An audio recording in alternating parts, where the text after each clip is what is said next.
جس نے عاجزی کا اظہار نہ کیا، میں نے اس کی پہلی باتوں کو نہیں دیکھا، میں نے اس کو جنت سے نکال دیا۔ اور اگر تو بھی عبادت نہیں کرے گا تو تو بھی ویسے جنت کا مستحق نہیں ہو سکتا۔ کچھ حاصل کرنے کے لیے، کچھ پانے کے لیے، اگر تو چاہتا ہے کہ مجھے آخرت کے اندر راحت اور سکون ملے، آخرت کے اندر جنت کی نہریں میرے حصے کے اندر آئیں، جنت کا وارث میں بنوں، تو پھر دنیا کے اندر میری تسبیح، میرا ذکر، میری عبادت تجھے کرنی پڑے گی۔ اور اگر کرے گا تو تو جنت کا مستحق ہوگا، اگر نہیں کرے گا، آج دنیا کے اندر اگر عاجزی نہیں کرے گا، میرے سامنے نہیں جھکے گا، تو شیطان نہیں جھکا تو میں نے اس کو جنت سے نکال دیا۔ اگر انسان تو جس مقصد کے لیے پیدا کیا گیا، اگر مقصد وہ نہیں کرے گا تو تو بھی جنت کا مستحق نہیں ہو سکتا۔ یہ ویسے نہیں ہے کہ بس اللہ نے مجھے پیدا کیا، مجھے کچھ کرنے کی ضرورت نہیں ہے۔ میں نے اللہ رب العزت فرماتے ہیں میں نے تو تجھے آسان سے ایسے نسخے تجھے معاف کرنے کے لیے بتائے ہیں کہ اگر وہ عمل تو کرتا جا، صرف زبان کے ساتھ کہتا جا، میں اللہ رب العزت تیرے سب کمیاں کو تیاں معاف کر دوں گا۔ اس لیے دنیا کے اندر آج ہم تنزلی کا شکار ہیں۔ کوئی غم کے اندر ہے، کوئی پریشانی کے اندر ہے، کوئی کہتا ہے میرا مال پورا نہیں ہوتا، کوئی کہتا ہے میری روزی کے اندر تنگی ہے، کوئی کہتا ہے میری دکان نہیں چلتی، کوئی کہتا ہے فلاں کام نہیں ہوتا، فلاں کام نہیں ہوتا۔ خود ہم اپنے گریبان کے اندر سوچے، ہم نے کب اللہ سے اپنی غلطیوں کی معافی مانگی ہے؟ جو ذات کہتی ہے کہ اگر تو مجھ سے معافی مانگے گا تو میں تیرے رزق کے اندر بھی فراوانی کر دوں گا، تیرے مال کے اندر بھی، ہر چیز کے اندر ہی برکت ڈال دوں گا۔ اس معافی نہ مانگنے کی وجہ سے اللہ رب العزت کی طرف سے جو رحمت کا نزول ہوتا ہے وہ بند ہو جاتا ہے۔ اور یہی حضرت نوح علیہ السلام کی قوم پر ہوا کہ جو حکم ان کو دیا گیا انہوں نے وہ نہ مانا، تو اللہ رب العزت نے ان پر یہ عذاب نازل کر دیا 10 سالی والا، کہ آسمان سے بارش کا آنا بند ہو گیا۔ اور بعض اوقات اللہ کے پاک پیغمبر حضرت محمد الرسول اللہ صلی اللہ علیہ وسلم فرماتے ہیں بارشوں کا زیادہ ہونا یا بے موسمیاں بارشیں ہونا، موسم بھی نہ ہو بارش کا آنا، اور یا زیادہ بارش کا ہونا، یہ بھی اللہ رب العزت کی طرف سے انسان کی غلطیوں کی وجہ سے ہوتا ہے، اس کی خطاؤں کی وجہ سے ہوتا ہے۔ یا بالکل بند ہو جانا، آسمان سے بارش کا رک جانا، یعنی اللہ کی رحمت کا رک جانا، اور آسمان سے رزق کا رک جانا، اور مال کے اندر کمی آ جانا، اولاد کا نہ ہونا۔ اللہ رب العزت نے فرمایا میرے پیغمبر نوح ان کو کہہ دو کہ ان کی عورتیں بانجھ ہو چکی ہیں، ان کے مالوں کے اندر کمی آ چکی ہے، آسمان سے رحمت کا نزول بند ہو چکا ہے، بارشیں بند ہو چکی ہیں۔ کیا وجہ ہے؟ یہی وجہ ہے کہ ان انسانوں نے مجھ سے معافی مانگنا چھوڑ دیا ہے۔ اب بھی اگر یہ اللہ رب العزت سے معافی مانگنا شروع کر دیں تو میں اللہ رب العزت ان پر آسمان کی طرف سے رحمت کا بھی نزول شروع کر دوں گا۔ اس لیے یہاں فرمایا فَقُلْتُ اسْتَغْفِرُوا رَبَّكُمْ إِنَّهُ كَانَ غَفَّارًا۔ استغفروا ربکم، استغفروا ربکم، استغفروا ربکم۔ دوسری آیت کے اندر ہے سارعوا الی مغفرۃ، او لوگو مغفرت کی طرف دوڑ کر آؤ، یعنی معافی مانگنے کے اندر دیر نہ لگاؤ۔ جس طرح دنیا کے اندر انسان کوئی ناراض ہو جائے، ہر انسان سوچتا ہے کہ جتنی جلدی ہو سکے میں اس سے معافی مانگ لوں، اس کو راضی کر لوں۔ جس ذات نے اس انسانیت کو پیدا کیا ہے، اگر انسان اس کو ناراض کر لے، انسان جو ہے آخر خطا ہو جاتی ہے، تو اللہ کو بھی راضی کرنے کے اندر انسان کو دیر نہیں کرنی چاہیے۔ ہر وقت انسان کی زبان پر ہونا چاہیے استغفر اللہ، استغفر اللہ، استغفر اللہ، استغفر اللہ۔ غالباً حضرت ابوبکر صدیق رضی اللہ تعالیٰ عنہ کے بارے کے اندر آتا ہے، نبی کریم صلی اللہ علیہ وسلم سے پوچھتے ہیں، یا رسول اللہ مجھے ایسی کوئی دعا سکھائیں یا بتائیں جو میں نماز کے اندر پڑھوں۔ اللہ کے پاک پیغمبر نے دعا سکھائی اور بتائی، اللہم انی ظلمت نفسی ظلما کثیرا۔ کیا دعا ہے؟ ہم نے تو ایک ہی رٹی ہوئی ہے نا، رب اجعلنی مقیم الصلاۃ ومن ذریتی۔ دعا ربنا آتنا فی الدنیا، یہ بھی ہے نا، اللہم انی ظلمت نفسی ظلما کثیرا۔ آگے لا یغفر الذنوب الا انت فاغفر لی مغفرۃ وارحمنی انک انت الغفور الرحیم۔ یہ حضرت ابوبکر صدیق رضی اللہ تعالیٰ عنہ کو دعا سکھائی گئی کہ یہ نماز کے اندر پڑھا کریں۔ حالانکہ ساری انبیاء کرام علیہ الصلوۃ والسلام کے بعد ساری مخلوق سے اگر مقام اور مرتبے کے لحاظ سے اونچے ہیں تو کون؟ حضرت ابوبکر صدیق رضی اللہ تعالیٰ عنہ۔ اس لیے یہ ضروری نہیں ہے کہ جو گناہ گار ہو استغفار کرے، بلکہ نیک انسان کو بھی چاہیے کہ استغفار کرتا رہے، استغفر اللہ، استغفر اللہ، اللہم انی ظلمت نفسی ظلما کثیرا۔ اے میرے رب، میں نے اپنی جان پر بڑا ہی ظلم کیا ہے، اگر تو نے معاف نہ کیا تو تیرے علاوہ کوئی معاف کرنے والا نہیں آئے، لہذا فاغفر لی مغفرۃ وارحمنی۔ یا اللہ مجھے معاف بھی کر، وارحمنی۔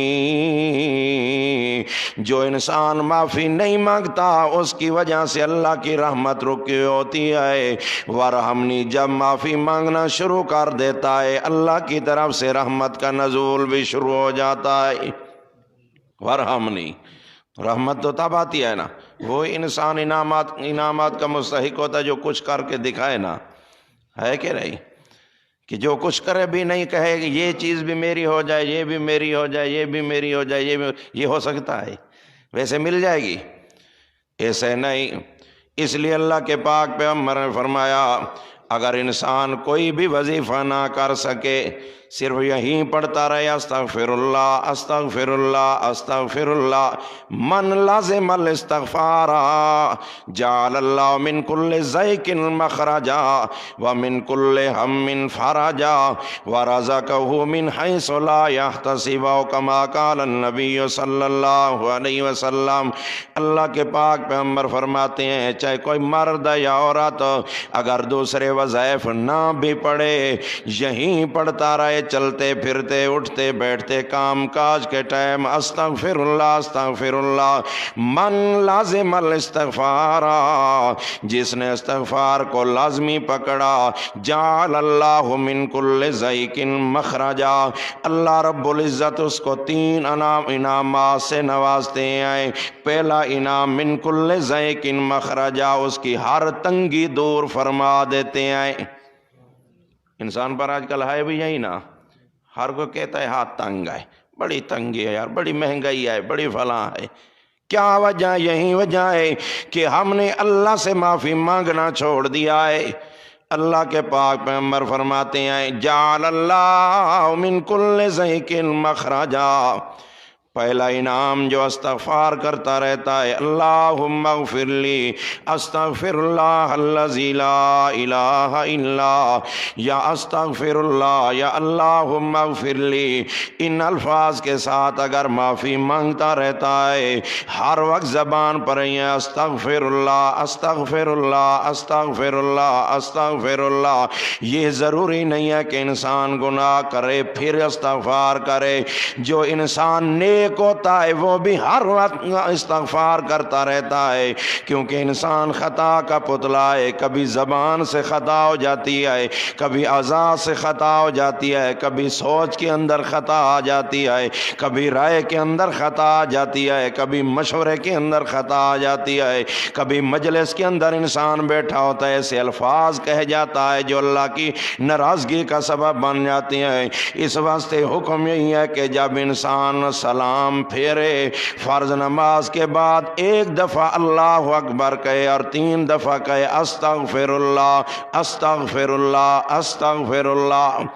حالانکہ نیک کام کیا ہے، کوئی غلط کام تو کیا مطلب کیا نیک کام ہے پھر بھی کہہ رہا ہے استغفر اللہ استغفر اللہ استغفر اللہ، اس کا معنی ہے یا اللہ مجھے معاف کر دے، یا اللہ مجھے معافی دے دے۔ کیا مطلب ہے؟ حالانکہ پڑھی بھی نماز ہے، اس کا مطلب یہ ہے یا اللہ جس طرح نماز پڑھنے کا حق ہے میں کمزور ہوں، صحیح معنی کے اندر نماز ادا نہیں کر سکا، اگر اس کے اندر کمی کوتاہی ہے تو میں معافی چاہتا ہوں۔ بھائی جس طرح انسان اگر کسی بڑے کے آگے جاتا ہے، سردار کے آگے، خان کے آگے، اس کی تعریف کرتا رہتا ہے، اس کے ساتھ احوال احوال کرتا رہتا ہے، جب واپس آنے لگتا ہے ہاتھ ملاتا ہے، کہتا ہے یار اگر مجھ سے کوئی کمی کوتاہی ہو گئی ہو تو معاف کر دینا، بول چال کے اندر کمی کوتاہی ہو گئی ہو، اس طرح کرتے ہو نا؟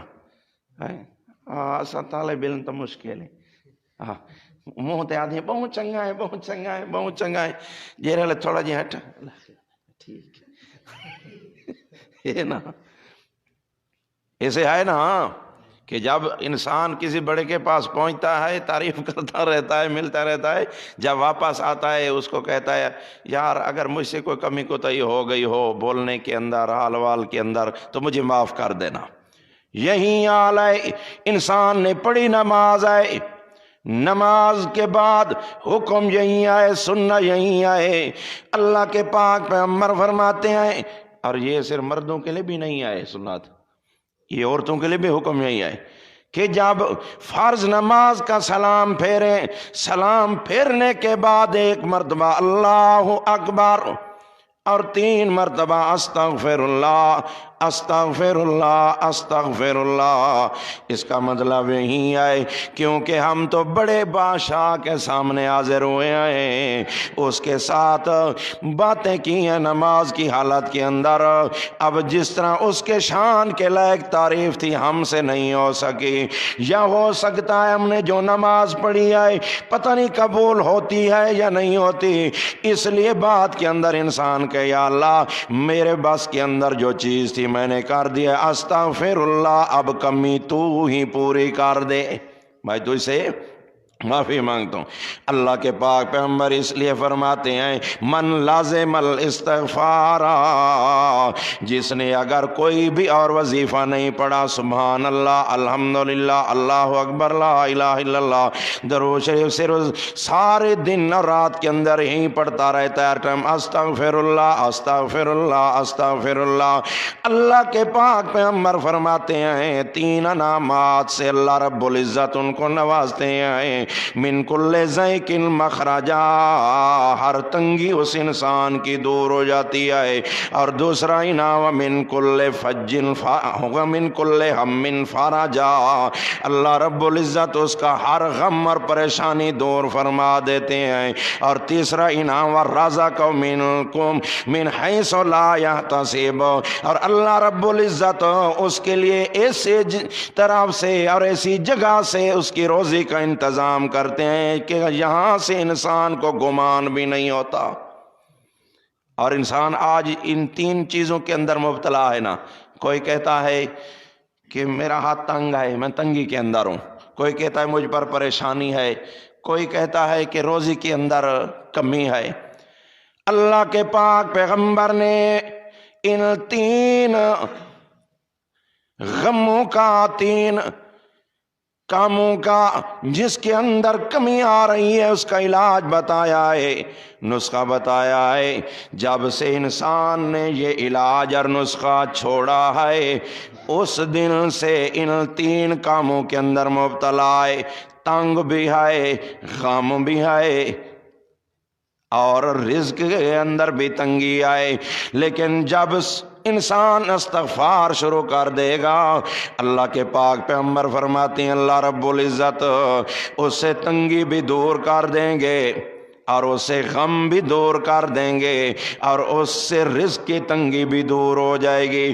اس لیے حضرت نوح علیہ السلام فرماتے ہیں او میری قوم، یہ کاسالی تب ختم ہوگی جب اپنی غلطیوں کا ازالہ کرو گے. جب تک معافی نہیں مانگو گے اس وقت تک رحمت کی امید نہ رکھنا. استغفروا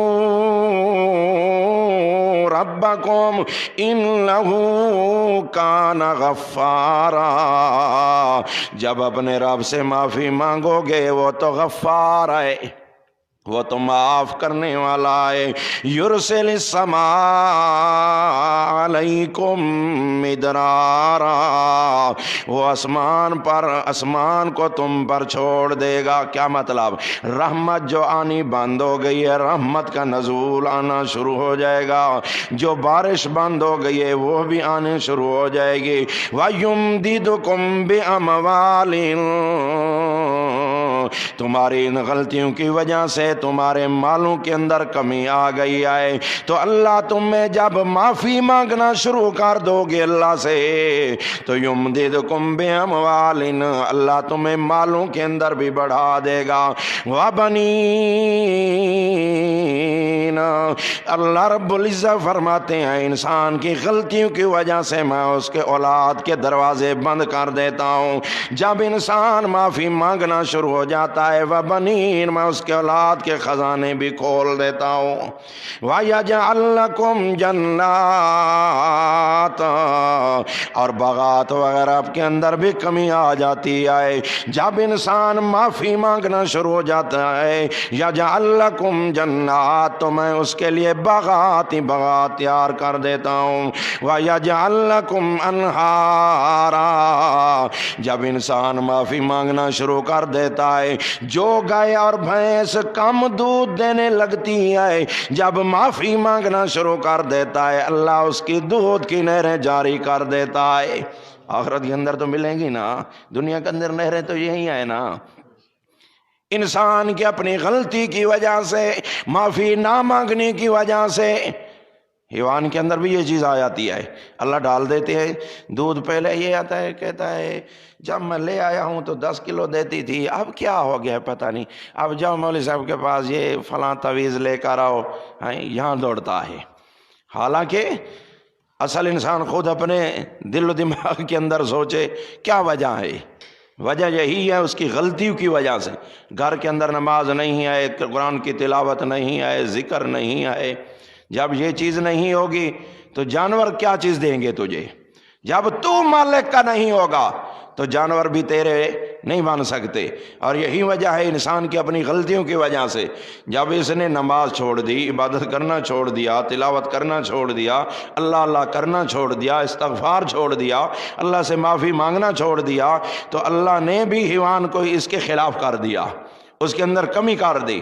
تو جب انسان اللہ رب العزت سے معافی مانگنا شروع کر دے گا اللہ رب العزت بھی انعامات کی بارش کر دیں گے. وَيَجْعَلْ لَكُمْ أَنْهَارًا، اللہ رب العزت فرماتے ہیں جب معافی مانگیں گے میں نہریں جاری کر دوں گا، میں نہریں جاری کر دوں گا. وہیں گائے اور بھینس بھی دودھ زیادہ دینے شروع ہو جائے گی، مال کے اندر تنگی بھی ختم ہو جائے گی، ان کے اندر بھی بڑھوتری آ جائے گی، غم بھی دور ہو جائیں گے، پریشانیاں بھی دور ہو جائیں گی۔ اس لیے اللہ کے پاک پیغمبر نے روزی کی تنگی، ہاں ایک حدیث کے اندر یہ بھی آتا ہے، اللہ کے پاک پیغمبر فرماتے ہیں جو انسان صبح کی نماز پڑھ کر سو جاتا ہے، دن چڑھتے تک سویا رہتا ہے، وہ انسان روزی کی تنگی کی شکایت نہ کرے، وہ انسان روزی کی تنگی کی شکایت نہ کرے۔ نماز پڑھی اور سو گیا، اور پھر اٹھتا رہا ناشتے کے ٹائم 9 بجے 10 بجے آرام فرما رہا ہے حضرت صاحب۔ اللہ کے پاک پیغمبر فرماتے ہیں وہ روزی کی تنگی کی شکایت نہ کرے۔ کیوں؟ اس لیے اللہ کے پاک پیغمبر فرماتے ہیں یہ ٹائم روزی کے تقسیم کا ٹائم ہوتا ہے، اور یہ سویا ہوا ہے، ایک چیز تقسیم ہو رہی ہے باہر، اور یہ آرام سے یہاں بیٹھا رہا ہے، اس کو مل جائے گی؟ یہاں آ کر اس کو کوئی دے جائے گا؟ انسان کیوں روزی کی تنگی کی شکایت کرتا ہے اللہ کے ہاں؟ یہ تو عبادت کا ٹائم ہے۔ اللہ کے پاک پیغمبر فرماتے ہیں نماز پڑھ کر وہاں بیٹھا رہے، تلاوت کرتا رہے، ذکر کرتا رہے، سورج جب تک چڑھنا ہے اس جگہ سے اٹھے نہیں تو اللہ رب العزت اس کے رزق کے اندر بڑھوتری کر دیں گے۔ اور جو انسان خود سو جائے تو وہ ساری سرے کی جادن ستاں دے کٹے جاتے، ستے کو کاشے مل دی نہیں، کیوں حضرت صاحب ہے کہ نہیں؟ جیرا سان گیا وہ چندے چوئی رہ گیا، ہاں جیرا جو سو گیا اس کو کچھ ملتا نہیں ہے، جو سویا نہیں جاگتا رہا، چیز کی انتظار کے اندر رہا، جس کو انابت بھی نہ ہو، چیز حاصل کرنے کی تڑپ بھی نہ ہو، تو اس کو کوئی چیز دینے کے لیے تیار، جس کے اندر تڑپ ہو، مثال کے طور پر مزدوری ہے، جو آدمی اڈے پر جائے بھی نہیں اس کو گھر سے کوئی آدمی بلا کر لے جائے گا، آ تجھے مزدوری دو۔ جس کے اندر تڑپ کسی چیز کی ہو بھی نہیں، انسان جب اپنی روزی کے اندر بڑھوتری کے لیے اللہ سے مانگتا بھی نہیں ہے، مانگنے کا ٹائم یہی ہے، روزی کی تقسیم کا ٹائم یہی ہے، یہ آدمی سو جائے، خود بھی اللہ کا ذکر نہیں کیا پھر بھی سوتا رہا، اللہ کے پاک پیغمبر فرماتے ہیں پھر یہ روزی کی تنگی کی شکایت نہ کرے۔ پھر بھی اللہ رب العزت نے نسخہ بتایا ہے کہ استغفار کرتا رہے، معافی مانگنے کے اندر جلدی کرے، دیر نہ کرے، مجھے راضی کر لے اب بھی میں اس کی روزی کھول دوں گا۔ اور اللہ کے پاک پیغمبر نے نسخہ کیا بتایا کہ جو استغفار پڑھتا رہے اس کے 3 انعامات اللہ اس کو دنیا کے اندر دے دیتے ہیں۔ کون کون سے؟ من کل ضیق مخرجا، ہر تنگی اس کی دور ہو جائے گی، اور دوسرے نمبر پر من کل ہم فرجا، ہر غم اللہ اس کا دور کر دیں گے، اور تیسرے رازقہ من حیث لا یحتسب، اللہ رب العزت ایسی جگہ سے اس کو رزق دیں گے اس کے وہم و گمان میں بھی نہیں ہوگا۔ میرے دوستو شرط یہی ہے کہ ہر وقت ہم اللہ سے معافی مانگتے رہیں، استغفر اللہ استغفر اللہ استغفر اللہ، اللہ عمل کرنے کی توفیق کرے۔ فرمایا آخر دعوانا الحمدللہ رب العالمین۔